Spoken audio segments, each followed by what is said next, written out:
Según el Reglamento Colombiano de la Construcción Sismorresistente o NCR-10, en su numeral A134 se establece que la estructura de una edificación debe diseñarse para que tenga resistencia y rigidez adecuada ante las cargas mínimas de diseño y de servicio, de tal forma que no se vea afectado el funcionamiento de la edificación.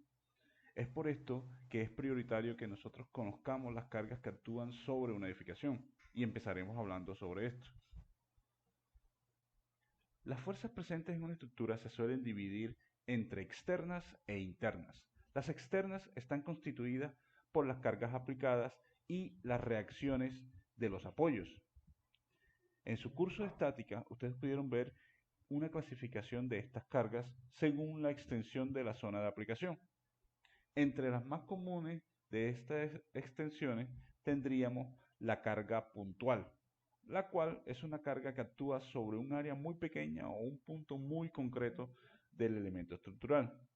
También tendríamos las cargas uniformes, que es aquella que actúa a lo largo de cierta longitud del elemento sin variar su magnitud.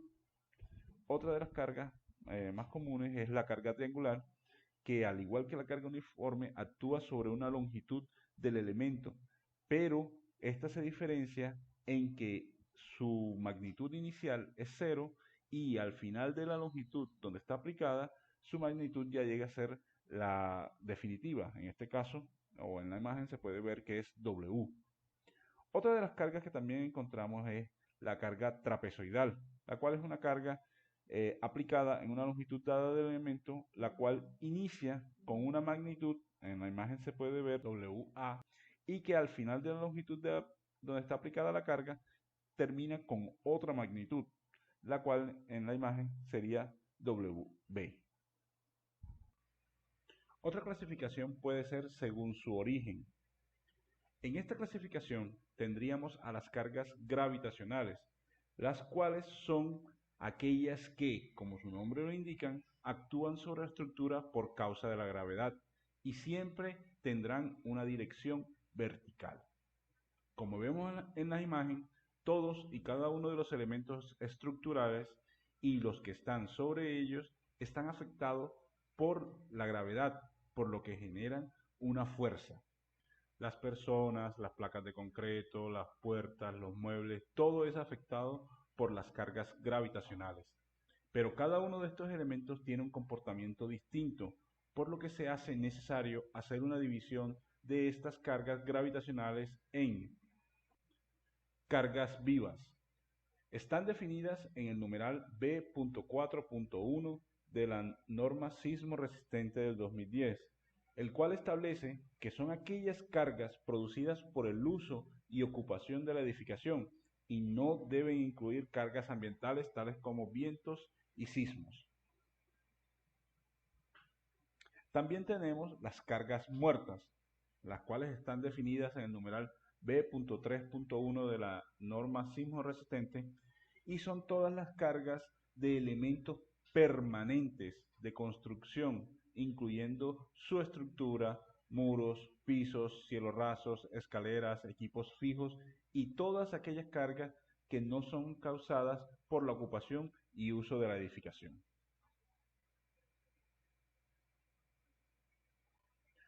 También tenemos la presión hidrostática o de empuje, que es aquella que un fluido en reposo genera por su propio peso.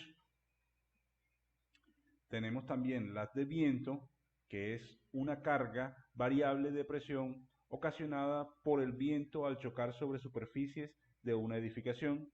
También tenemos las cargas de sismo, que son las acciones que un sismo provoca sobre una estructura de un edificio que se transmite a través del suelo y son distribuidas a la edificación.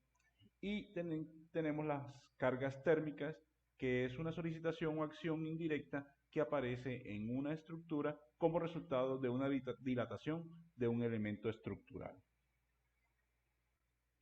Otro tipo de fuerzas presentes en una estructura son las fuerzas internas, las cuales son efectos que producen las fuerzas externas aplicadas sobre los elementos estructurales.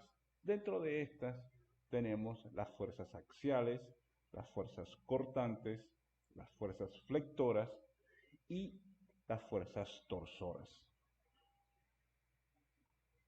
Ahora hablemos un poco de los métodos de diseño. En Colombia, la NCR10 permite el uso de dos metodologías para el análisis y diseño. La metodología de esfuerzos admisibles, o ASD por sus siglas en inglés, de Allowable Stress Design, la cual está basada en métodos determinísticos y trabaja en el rango elástico del material, y la metodología de factores de carga y resistencia, o LRFD, Load and Resistance Factor Design, que está basada en métodos probabilísticos y considera la resistencia o condición de falla del material, las cuales pueden ser usadas para el análisis y diseño de cualquier estructura exceptuando la madera, que solo debe ser diseñada por metodologías de esfuerzos admisibles.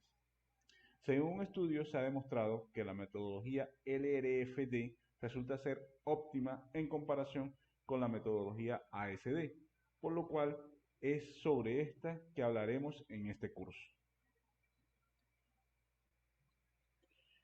El problema al que se enfrentan los ingenieros al momento de diseñar una estructura es que se debe dar una solución que permita cumplir los requisitos solicitados con cierto grado de seguridad. Es decir, que la probabilidad de que la estructura falle sea mínima. En otras palabras, es necesario que la resistencia de los elementos sea mayor que las solicitaciones, pero esto puede llevar a pensar que una solución simple a este problema es darle una resistencia elevada a los elementos para reducir la probabilidad de que la estructura falle, lo que nos proporcionaría un alto grado de seguridad, pero esto también llevaría a que el valor de la estructura se incremente hasta el punto de que sea inviable la construcción de esta. Ahora, ¿por qué debemos considerar cierto grado de seguridad al momento de hacer los análisis y el diseño de la estructura? Pues porque tanto las cargas como las características de los materiales poseen cierta incertidumbre relacionadas con las variables que intervienen en los mismos. Si nosotros tenemos un material cualquiera y analizamos una de sus características, por ejemplo, del concreto analizamos su resistencia, veríamos que si hacemos el ensayo de compresión varias veces, este tiende a tener una variabilidad en los datos, que al graficarlo formaría una curva como la que se muestra, lo cual representa una gráfica de distribución normal de Gauss. De esta podemos observar que algunos de los datos tienen una resistencia muy alta, mientras que otros tienen una resistencia muy baja. Pero la mayoría de los datos se encuentran alrededor del eje de simetría de la curva, lo que conocemos como promedio. Si hacemos la misma analogía, pero ahora nos referimos a las cargas impuestas por la estructura, por ejemplo, un salón de clases, vemos que un salón de clases tiene una capacidad de 40 personas. En algunas ocasiones se dictarán clases para 8 alumnos y el profesor, y en otras el salón estará a capacidad completa. Pero también podemos ver que no todas las personas pesan igual, por lo que si hacemos una medición constante de las personas que ingresan a este salón, tendríamos una curva normal como la que se muestra en la gráfica. Si juntamos ambas curvas, veremos que existe una zona en la cual ambas se intersectan. En esta zona se encuentra la probabilidad de falla de la estructura. Hay que recordar que es necesario que la resistencia de los elementos sea mayor que las solicitaciones para que la estructura no falle, pero hay que mantener cierto grado de seguridad, que expresado en forma matemática quedaría de la siguiente forma. Solicitaciones por factor de seguridad tiene que ser menor o igual que la resistencia, o lo que es lo mismo, las fuerzas internas por un factor de seguridad que mayore debe ser menor o igual que la resistencia de la sección. Este factor de seguridad está compuesto por dos elementos. Fs1, que es función de las magnitudes de las cargas que se aplican a la estructura, en la ecuación sería el P, y los factores de carga, en la ecuación sería el gamma, que a su vez tanto las incertidumbres relacionadas con los cálculos de las acciones internas como la probabilidad de que se presenten sobrecargas.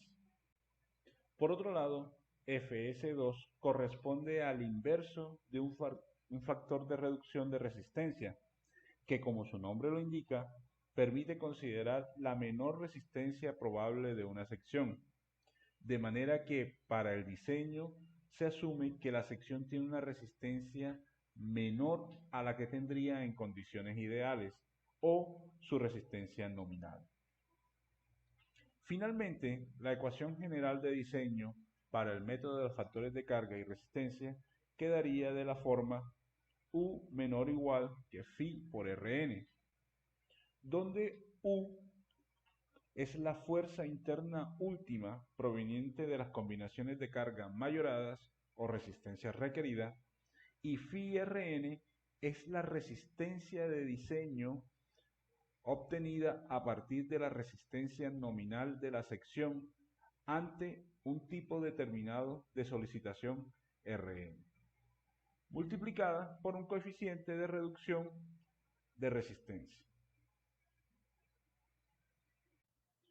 Basados en la experiencia y en la probabilidad, la NCR 10 en el título B2.4 ha especificado varias combinaciones de cargas que se deben considerar cuando se diseñe una estructura para tener en cuenta las condiciones más desfavorables que se puedan presentar. Existen 7 combinaciones básicas a tener en cuenta. Estas son las que se muestran en pantalla. Cada número corresponde a un factor de carga y cada letra corresponde a un tipo de carga. Entonces tenemos que la D corresponde a carga muerta, la L a carga viva, la F a cargas debidos al peso y a la presión de fluidos, la T a cargas por variación de temperatura, la H a cargas debido a empuje lateral del suelo, la G debido a cargas de granizo, la W cargas de viento, la E fuerza sísmica, la LR sería la carga viva pero encubierta, la cual es diferente a la carga viva normal de un piso. La LE sería la carga de emposamiento de agua. El sistema estructural es la unión de varios elementos estructurales independientes para conformar un cuerpo único y cuyo objetivo es soportar las cargas impuestas a la edificación. La manera de ensamble y el tipo de miembros ensamblados definen el comportamiento final de la estructura y constituyen los diferentes sistemas estructurales. Nuestro primer sistema estructural que veremos es el sistema de muros. En este sistema, los muros soportan tanto las cargas verticales como horizontales. No existen columnas ni vigas y pueden ser en mampostería o en concreto reforzado, como vemos en las imágenes en la diapositiva. También tenemos los sistemas de pórticos, los cuales es la unión de un elemento tipo viga con un elemento tipo columna, conformado por marcos rectangulares que pueden ser planos o espaciales. Si las uniones de elementos son rígidas, se dice que los pórticos son resistentes a momentos. Pero sin embargo, si las uniones son articuladas, se le conoce como pórticos no resistentes a momentos y requieren de elementos diagonales para su estabilidad llamados riostras, que es como las mostradas en las imágenes. Más que todos, estos se usan para estructuras en acero, que son un poco más dúctiles que las de concreto. Por último, tenemos los sistemas duales y combinados. Estos sistemas son muy parecidos ambos, ya que disponen de vigas y columnas, pero además también disponen de muros. La diferencia entre los dos radica en que para el sistema dual, el sistema de pórtico debe soportar al menos el 25% de las cargas horizontales, mientras que para el sistema combinado, los pórticos deben soportar menos del 25%.